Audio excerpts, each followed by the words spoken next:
Alors moi j'anime depuis quelques années des ateliers d'écriture, des ateliers d'écriture créative. Donc voilà, je pense essayer de développer ça aux alentours de la maison, enfin d'accueillir des gens qui seraient intéressés par l'écriture, de donner des propositions. Je pense qu'on va essayer de travailler sur... il y a beaucoup de concours de nouvelles, beaucoup de concours d'écriture qui sont organisés, donc réunir des gens et dire allez, on s'y met tous, on participe à un concours de nouvelles tous ensemble, on se sans qu'il y ait de concurrence entre nous, parce qu'il y en a forcément un peut-être qui va gagner et pas les autres, ou peut-être personne, ou peut-être tout le monde. Mais voilà, essayer d'avoir des thèmes communs, de se motiver, de se donner des idées, de se donner des retours. Voilà, adapter les ateliers d'écriture classiques à quelque chose de plus convivial, encore une fois. Et moi de mon côté, je pense, comme je l'ai déjà fait effectivement à Conflans, développer des ateliers d'illustration, de dessin et d'origami, parce que c'est plus tourné vers les enfants, enfin jusqu'à présent ça a été plus tourné vers les enfants, vers la jeunesse, donc à partir de entre 7 et 13 ans en général. Maintenant, peut-être que à l'avenir, j'en proposerai aussi pour adultes, mais je préférerais commencer effectivement par les enfants parce que j'ai un petit peu plus d'habitude. Et c'est notamment une chose que j'ai déjà faite, c'est partir, notamment pour les illustrations, partir par exemple de textes qu'a pu écrire Laurent et dire comment on illustre en fait un petit texte, quoi. De quelle façon on va imaginer un personnage, des séries de personnages, comment on dessine un personnage, comment on va, à partir de petites choses très très simples, en fait, on peut vraiment dessiner très facilement. Voilà, c'est des petites choses comme ça. Et en origami, c'est vraiment se faire plaisir, prendre des thèmes, se dire voilà, je vais apprendre à faire des animaux, à faire des fleurs, pour la fête des mères, on a des petits cœurs. C'est tout simple, mais ça rend tout de suite bien. Oui, justement, c'est un peu le travail qu'on fait tous les deux. Oui, qu'on fait ensemble. J'écris pas mal de nouvelles, des romans, des pièces de théâtre.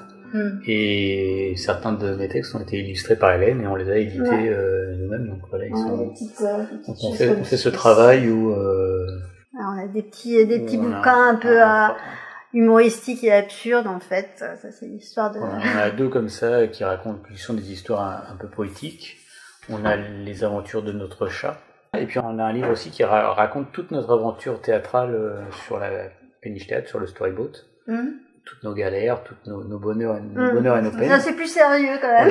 Voilà, qui était parti d'un journal de bord et là on a recommencé de nouveau un nouveau journal de bord pour la Maison de Plaisir. Donc voilà. Je pense que là il y a le 3e tome que Laurent a écrit mais que moi j'ai pas eu le temps encore d'illustrer. Donc dès que j'aurai de nouveau un peu de temps, je vais m'y remettre et notamment je pense que l'idée c'est de travailler avec les enfants et puis de voir comment on va pouvoir faire les planches quoi.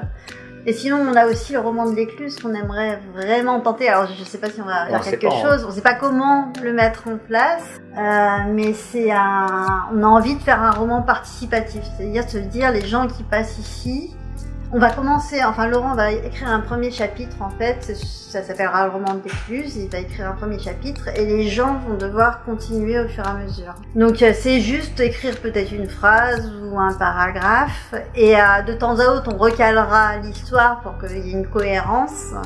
Mais avoir comme ça, voir jusqu'où on peut aller dans une histoire, ça va être à mon avis complètement absurde. Mais... À la fin de la saison, l'éditer, faire envoyer un exemplaire à tous ceux qui ont participé, et puis et puis le mettre à disposition aussi.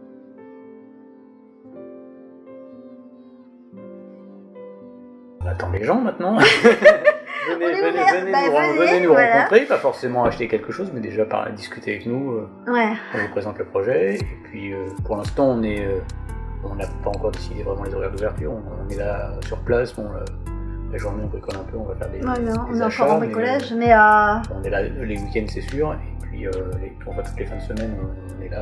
Je dirais que pour l'instant du jeudi au dimanche, on est dispo toute la 24. Pour les mois de juillet-août, on sera ouvert toute la semaine, sauf le lundi, j'imagine. On mettra vraiment à jour nos horaires sur notre site internet au fur et à mesure. On a une page Facebook, on a plein de comptes sur les réseaux sociaux, donc on mettra à chaque fois à jour des disponibilités pour pas que les gens se cassent le nez non plus. Ouais. Moi personnellement, j'aimerais commencer les petits ateliers à partir du mois de juin. Ça va être des ateliers, je pense le mercredi genre de 10h à 11h30 et le samedi de 10h à 11h30. Genre mercredi dessin illustration et samedi origami.